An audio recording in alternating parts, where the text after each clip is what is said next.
Yard के staff के लिए मोस्टली 4 पोजीशनें हैं जो देखनी है। 2 पोजीशन है कि नील, या तो कंप्लीट एटीएल निकल तो नहीं गया है या एटीएल हेड निकल तो नहीं गया। 2 पोजीशन ये हो गई। उसके बाद वाली 2 पोजीशन है जिसमें हमें देखना है कि एटीएल फ्री तो नहीं है। अब एटीएल फ्री है उसके लिए ये डायगोनली तो नहीं आ गया है, ठीक है, ये देखना होगा।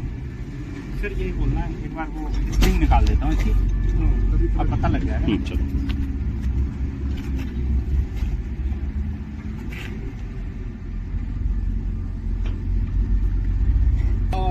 हाँ।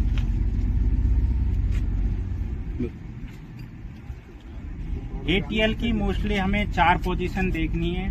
जो यार्ड में जो स्टाफ काम कर रहा है, चाहे वो क्रेन ऑपरेटर है, लॉकमैन है या और भी है, वो 4 पोजीशन देखेंगे। पहली 2 पोजीशन है वो मिसिंग वाली है, नील वाली है, जिसमें कंप्लीट एटीएल नील तो नहीं है या जो इसका हेड है ये नील तो नहीं है।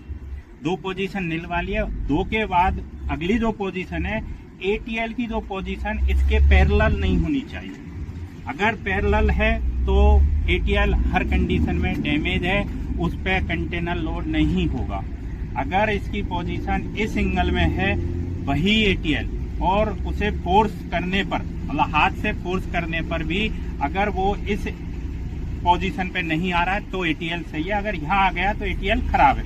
अगर हम फोर्स से चेक कर रहे हैं, उंगली से चेक कर रहे हैं, कंटेनर रखा होने के बावजूद भी अगर हम इसे फोर्स करके देख रहे हैं इस तरीके से कॉर्नर कास्टिंग में से, और इस उसमें आ जाता है डायरेक्शन में, तो एटीएल खराब है। घूम भी नहीं रहा और इस डायरेक्शन में है तब भी एटीएल खराब ही है। हमें ये मोस्टली 2 पोजीशनें चेक करनी है। और जो एक पोजीशन है कॉर्नर कास्टिंग इस एटीएल हेड से नीचे होनी चाहिए।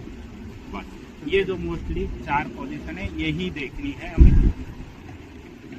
अगर एटीएल का हेड इस पोजीशन पे है और फ्री हैंड मूवमेंट कर रहे हैं, इससे ज्यादा नहीं हो रहा है, तो हमारा एटीएल सही है। अगर वो घुमाने पर या इस कंडीशन पे है तो एटीएल खराब है। उसे किसी भी कंडीशन में हम उस पर लोडिंग नहीं करेंगे, उसे ठीक करेंगे। आपने बताया था कि नील है, नील का मतलब कंप्लीटली एटीएल निकल के बाहर आ गया है। चाहे वो 2-3 तरीके से एटीएल नील होता है। एक तो होता है कंप्लीट नील, एक होता है अपर होजिंग निकल जाती है, ये भी नील माना जाता है। तीसरा एक ये है कि इसका एटीएल हेड, ये रेड वाला हिस्सा